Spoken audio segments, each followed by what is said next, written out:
बहुत किस्मत वालों को ही मिलती हैं बेटियां। आपने देखा सुहानी जी, आपकी बेटी हुई है। मैं जब दूसरी बार भी माँ बनी तो भी यह मुराद पूरी नहीं हुई मेरी। बहुत किस्मत से मिलती हैं बेटियां। नवजात बच्ची को सुहानी के हाथों में देते हुए नर्स ने कहा। बेटी को गोद में खुशी से थाम तो लिया सुहानी ने, लेकिन यह ख्वाहिश उसकी कहाँ थी। उसको तो पति और सास की खातिर बेटी की ख्वाहिश थी। सिस्टर, एक बात कहूँ, क्या बच्ची को कोई गोद ले सकता है? सुहानी ने दबी आवाज में कहा। आते न है ना ऐसे दंपत्ति अक्सर यहाँ जिनका अपना कोई बच्चा नहीं हो पाता, और कुछ दंपत्ति तो बेटा नहीं बल्कि बेटी को ही गोद लेना पसंद करते हैं, नर्स ने कहा। सुहानी ने फिर अपने पति को आवाज़ लगाई। पति आश्चर्य से सुहानी की तरफ देखते हुए, हाँ जानता हूँ कि फिर से तुमने बेटी को जन्म दिया। अब करना क्या है यह बताओ। विशाल, सुनो, मम्मी जी को कह देना बच्चा खराब हो गया था हमारा। नर्स बता रही है कि बच्चे मतलब बेटियों को भी दंपति गोद लिया करते हैं, क्यों ना हम भी। सुहानी ने विशाल से बताया तो बेटी को गोद दिए जाने की जरूरी कार्रवाई निपटा ली गई। गरीबी का वास्ता और पहले ही 2 बेटियों का पिता होने के कारण ही काफ़ी था बेटी को गोद दिए जाने के लिए। घर आकर सुहानी और विशाल ने झूठी कहानी बनाकर माँ को मना भी लिया। उदास सास सिर्फ इतना ही रोई कि एक बार फिर उसकी उम्मीदें पोता पाने की खाक हो गई। खराब न होता तो क्या खबर, कहीं पोता ही रहा हो। गोद ली गई बेटी नाजों से पली बड़ी, गरीब से अमीर बन गई। सबके जुबान पर दबी हुई बात बस यही थी कि क्या किस्मत पाई है इसने। अपने गरीब माँ बाप की तो बन न सकी बेटी, मगर देखो सारी प्रॉपर्टी की कल अकेली मालकिन बनेगी। फिर एक दिन वह माँ जिसने गोद लिया था उस गरीब बेटी को आईसीयू में एडमिट हुई। पता चला कि कोई बीमारी है जिसमें बहुत ही कम चांस होते हैं कि बच जाए कोई रोगी। हर पल बेटी को पास ही बुलाती रही कि बता दे हकीकत कि उसकी माँ दुनिया से चले जाने के बाद भी दुनिया में बाकी रह जाएगी, क्योंकि उसको जन्म देने वाली माँ दुनिया में कहीं अभी जिंदा है। लेकिन कहने से पहले ही चल बसी वह माँ।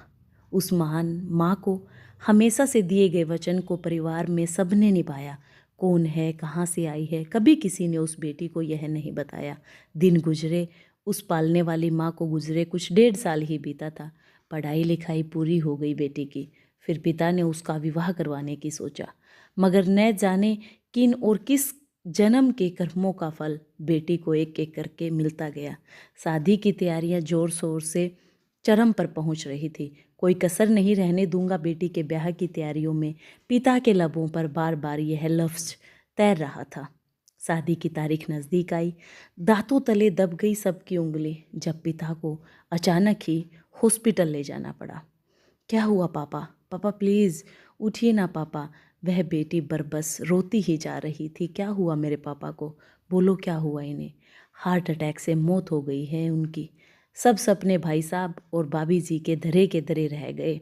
भगवान जी क्या क्या दिन दिखाता है। जरूर लड़की अशुभ रही होगी।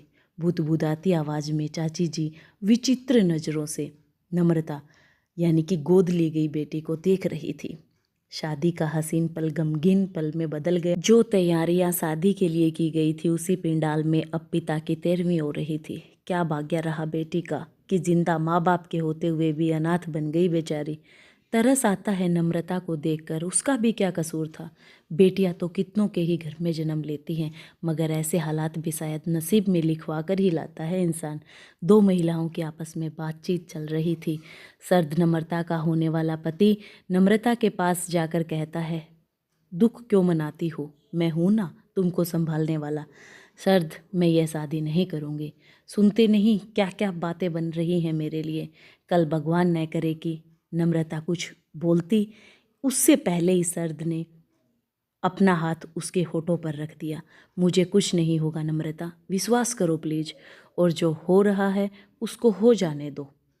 यह भी तो भगवान का ही लिखा होगा ना हमारे नसीब में, तभी तो मिलाया है हमें एक दूसरे का सहारा बनाने के लिए। आंखों में आंसू थे नम्रता के। हवा को भी पनाह नहीं मिली उन दोनों के दरमियाँ। कुछ इस तरह ही लिपटे थे 2 सच्चे दिल एक दूजे से। खुश थे सच्चे दिल उनके मिलने से। उस जगह इंसानियत वाह वाह कर रही थी उस अनाथ बच्चे को उसके नाथ से मिलता देखकर।